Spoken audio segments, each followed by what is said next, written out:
Welcome to Jesus Yoga. Today I want to tell you a story. So let's start. Once upon a time, there was a Zen monk, and he had a really important message to deliver. So he was traveling across the country and he came to a bridge which he had to cross. Now there was a samurai standing there, a samurai that had taken the funny vow of killing 100 people who wanted to cross the bridge. Now, not really a nice person, obviously, but he already killed 99 people. Now the Zen monk, he pleaded with the samurai and told him, this message is really important that I have to deliver. Let me cross. I come back afterwards and I will fight you.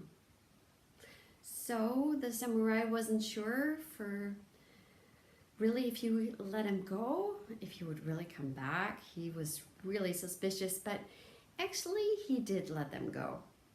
So the Zen monk crossed the bridge and delivered his message. Afterwards, he was really sure that if he went back to the samurai, he's gonna die. So he visited his master and told the master, I have to fight the samurai and surely I'm gonna die. The master, he was thinking for a while, looked at him and said, for sure, you're gonna die. Which would not be really encouraging, but let's hear more of the story. So, he said, the master, let me tell you the best way to die, since you're dying anyway. What are you gonna do when you meet that samurai? You're going to take that sword, hold it above your head like this, close your eyes, and just stand there. You're going to concentrate on the top of your head. And if you feel something cold touching the top of your head, you know it is death coming. And you're just going to lower your arms and let death come. The Zen monk was glad about that advice because he never held a sword in his life, so he actually didn't know what to do or how to act. Now the samurai was very surprised that the Zen monk came back. But of course, the Zen monk gave his word, so he would always come back, which was also unfamiliar to the samurai. So the Zen monk took the advice of his master, took the sword, held it up right away above his head, closed his eyes, and waited. Now, this really surprised the samurai because he showed no sign of fear. And he immediately got into position of attacking. So he became unsure what to do. So the samurai came just a little bit closer to see what's going to happen. And then he was thinking what he's going to do, because the Zen monk still stood there with his eyes closed.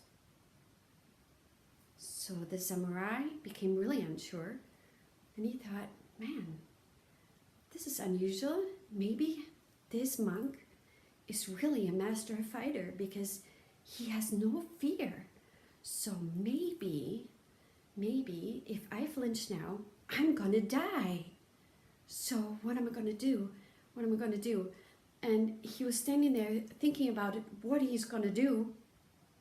While the Zen monk, he still held his sword above his head, his eyes closed. And he was so concentrated on the top of his head, he just lost every thought of worldly things, of things that held him back, because he was actually free. There was nothing. He even forgot about the samurai standing in front of him because he was just so focused and so let go. So finally the samurai, he actually started crying and he said to the Zen monk, I thought I'm a master, a sword master, but obviously you're a true master and teach me your way. I just don't know. You need to teach me, have mercy on me, forgive me, and let me be your student. Now, this was a wonderful story of how our mind can play games with us. Because a lot of the fights that we have are only fights that we have, or battles that we have in our own head. What happens if somebody offends us? We feel like we immediately have to react. We immediately have to give back. And a lot of times we lose. We feel that afterwards. It puts us in a really bad situation. We don't even know the entire situation. We don't know what's going on. But we feel like we have to react. Now there's a different way how to act. And that is to stay calm and see. Let the other person act first. You don't have to act. You don't have to react. You can choose to stay calm. You can choose a different way than hate, anger, and acting on your emotions. Now, the Zen monk, he was afraid. He was scared, but he let go. And he let go of ego.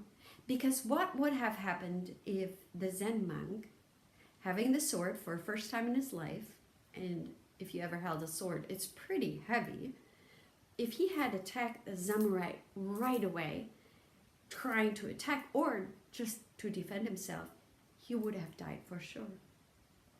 So letting go of offenses and not acting on your emotions, being calm, staying in peace, and see where the road will lead you.